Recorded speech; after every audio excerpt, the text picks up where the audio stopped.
दरम्यान राजकीय पोळी भाजू नका असं म्हणत मुख्यमंत्री देवेंद्र फडणवीसांनी सुप्रिया सुळेंना प्रत्युत्तर दिलंय। मुख्यमंत्र्यांनी तातडीनं सर्वपक्षीय बैठक घेऊन यावर तोडगा काढावा, सरकारला यावर तोडगा काढायचा असेल तर काही अवघड नाही असं सुळेंनी म्हटलं होतं। मात्र मुख्यमंत्री फडणवीसांवरती सुद्धा त्यांनी निशाणा साधला। त्यांच्या याच वक्तव्याचा मुख्यमंत्री देवेंद्र फडणवीसांनी सुद्धा समाचार घेतलाय। पाहूया।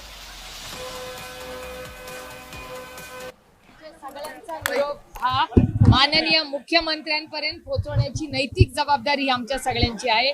माझी हात जोडून महाराष्ट्राच्या माननीय मुख्यमंत्र्यांना आणि दोन्ही उपमुख्यमंत्र्यांना विनम्रपणे माझी विनंती आहे की सगळ्या पक्षांना बोलवा, तातडीने एक ऑल पार्टी मीटिंग करवा आणि त्यातून पाहिजे असेल तर लगेच एक दिवसात अधिवेशन बोलवा आणि हा निर्णय मार्ग काढा। जर सरकारला करायचं असेल तर काय अवघड नाही करणं।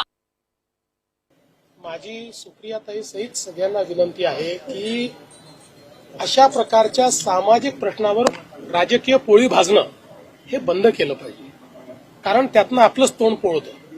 आणि दुसरं महत्वाचं लक्षात ठेवा की खरं तर हा त्यांनी स्वतःला विचारला पाहिजे प्रश्न की मराठा समाजाचे प्रश्न इतके का चिघळले आणि त्याच्यावर सोल्युशन काढलं कोणी? त्यांच्या काळात निघालं का सोल्युशन? काढलं का त्यांनी? उलट मध्ये पुन्हा 2.5 वर्षाचं सरकार होतं त्यावेळी तर एकही निर्णय मराठा समाजाच्या बाजूने त्यांनी घेतले नाहीत। जे निर्णय झाले मी घेतले, शिंदे साहेबांनी घेतला, तर पुन्हा आमचं सरकार त्या ठिकाणी